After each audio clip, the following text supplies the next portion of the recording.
오늘의 역사 시간입니다. 6월 17일 오늘은 어떤 일들이 있었을지 알아보겠습니다. 저희가 준비한 자료들의 바탕으로요. 한국사와 또 세계사에서 이날 있었던 의미 있는 순간들을 좀 깊이 살펴보려고 해요. 그냥 사건만 나열하는 게 아니라 그 안에 숨겨진 이야기 또 의미를 함께 찾아가 보면 좋겠습니다. 자, 먼저 한국 현대사 속 6월 17일로 가볼까요? 1987년 6월 17일 이날은 정말 거리가 뜨거웠던 날이죠. 박종철 고문치사 사건 그리고 이한열군의 최루탄 피격 이런 비극적인 사건들 때문에 민주화 요구가 정말 전국적으로 확산됐잖아요. 네, 이날도 서울, 부산, 주요 도시에서는 계속해서 대규모 시위가 있었다고 기록되어 있네요. 직선제 개헌 요구가 아주 거셌고요. 네, 맞습니다. 그때 그 시위의 에너지가 정말 대단했어요.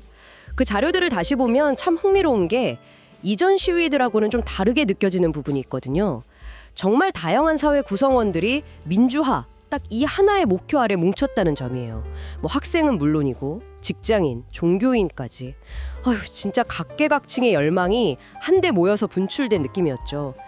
이 강력한 연대의 힘, 이게 결국 6.29 선언이라는 정치적 변화를 딱 이끌어낸 겁니다. 아주 결정적인 동력이었어요. 단순한 결과 그 이상이죠. 그야말로 시민사회의 역량을 보여준 사건이라고 할 수 있습니다. 정말 시민들의 힘이 역사를 바꾼 순간이네요. 그럼 시간을 좀 더 거슬러 올라가 볼까요? 1894년 6월 17일경입니다. 이때는 동학농민혁명이 또 다른 국면을 맞이하고 있었어요. 전주 하약으로 잠시 좀 소강 상태인가 싶었지만 일본의 움직임이 심상치 않았죠. 네, 이 시기를 기점으로 조선에 대한 내정 간섭을 아주 노골적으로 하기 시작합니다. 맞습니다. 바로 그 시점이에요. 일본이 조선의 군대를 보내고 영향력을 키우려던 시도, 이게 단순히 조선 내부 문제에 개입하는 걸 넘어서요. 동아시아 전체의 힘의 균형을 흔드는 결과를 낳았습니다. 결국 청나라와의 갈등이 깊어지면서 청일전쟁으로 이어지게 되거든요. 참 안타깝죠. 조선의 운명이 외세에 의해 좌우되는 역사가 빨라지는 한편 또 이런 침탈에 앞서서 동학농민군이 다시 한번 봉기하는 배경이 됩니다. 민족의 자존을 지키려는 저항, 그리고 제국주의 침략이라는 비극, 이게 교차하는 정말 중요한 변곡점이었어요. 네, 이렇게 근현대사를 오감해 보니까 유독 6월 17일이 한국사에서 중요한 전환점들이랑 많이 연결되는 것 같다는 생각이 드네요. 비교적 최근인 2007년 6월 17일도 그렇습니다. 이때는 제17대 대선을 앞두고 정치권이 정말 뜨거웠잖아요.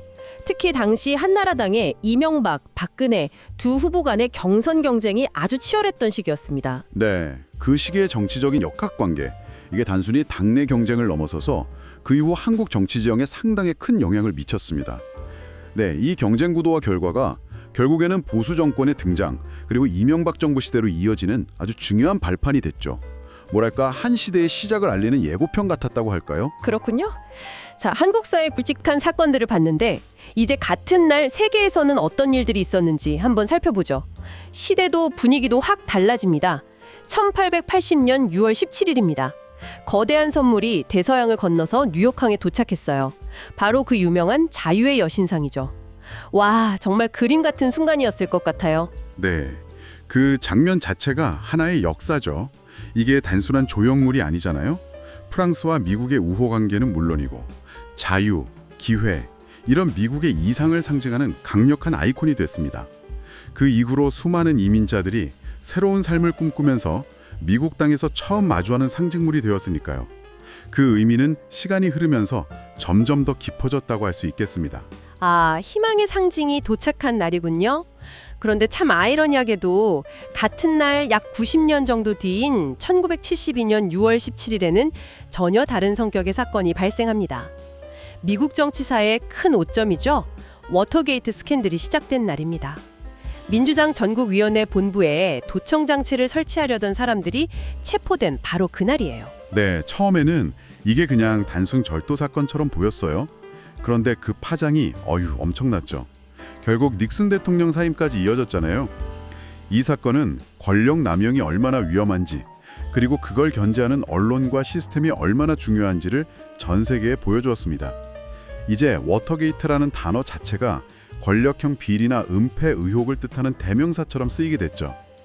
국가 시스템의 투명성에 대한 아주 근본적인 질문을 던진 사건입니다. 오, 정말 권력의 밝은 면과 어두운 면을 동시에 보여주는 날이네요. 좀 더 과거로 가볼까요? 1775년 6월 17일 미국 독립전쟁 초기의 주요 전투 중 하나인 벙커힐 전투가 있었습니다. 결과만 놓고 보면 영국군이 이겼지만 식민지 군대가 정말 만만치 않다는 걸 보여준 전투로 기록되어 있죠. 그렇습니다. 전투의 승패와는 별개로 봐야 해요. 이 벙커힐 전투는 이제 막 생긴 식민지 군대가 당시 세계 최강이라고 불리던 영국 정규군하고 대등하게 싸울 수 있다는 자신감을 심어줬어요. 뭐랄까, 우리도 할 수 있다. 이런 정신적인 승리, 그런 느낌이었죠. 이게 독립을 향한 의지를 더욱 굳건하게 만드는 아주 중요한 계기가 되었습니다. 패배 속에서 오히려 더 큰 동력을 얻은 셈이죠. 자, 이렇게 정리를 해보니까 정말 다채롭네요.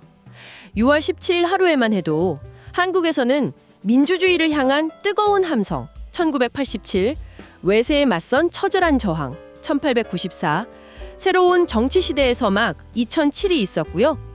세계적으로는 자유라는 이상을 담은 상징의 도착 1885, 권력의 어두운 이면의 폭로 1972, 그리고 독립을 향한 불굴의 의지 1775까지. 실로 다양한 인류 역사의 단면들이 이날 하루에 압축되어 있는 것 같습니다. 네. 이렇게 같은 날짜에 벌어진 서로 다른 시간과 공간의 사건들을 쭉 연결해 보면 참 흥미로운 패턴 같은 게 보입니다. 자유를 향한 열망, 또 권력의 속성과 그에 대한 감시의 필요성, 시대를 대표하는 상징이 갖는 힘, 그리고 때로는 예상치 못한 작은 사건 하나가 역사의 물줄기를 확 바꿔버리는 그런 순간들, 이런 모습들이 시대와 장소를 초월해서 반복되고 있다는 걸 발견하게 되죠. 오늘 저희가 살펴본 이 순간들 속에서 시대를 관통하는 어떤 공통된 메시지나 성찰의 지점이 있는지 한번 곱씹어 보는 것도 의미 있는 시장이 될 것 같습니다.